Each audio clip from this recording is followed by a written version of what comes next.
Anatanteraka hetsika nofokena amin'ny tampihavanana moa ny avy eo anivon'izay HVM Antsiranana izay ny asabotsy fafitony volana marsa ao izao etsy amin'ny LMA Peflo no izoran'izany aiza hoe izany fanomanana hoentin'izy ireo ny fanazavana.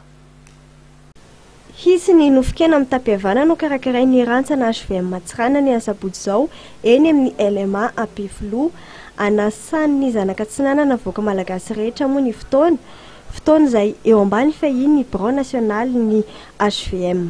Ny sabotsy 7 marsa manomboka amin'ny sivy ato amin'ny lycée moderne Peflo dia manaritra an'ireo izay afaka hanao firaisakina marikana fifankatiavana ampiretan-drazana ny antoko hery vaovaon'i Madagasikara Antsiranana ary toanany ny antoko hery vaovao Madagasikara national izany. Ato amin'ny lycée moderne Peflo sabotsy 7 marsa manomboka amin'ny sivy misy sakafo ary misy mpanentana dia vaiavitsila. Amin'ny manofokena amin'ny tampihavanana azy dia hisy moa ny fiaraha-misakafo lehibe.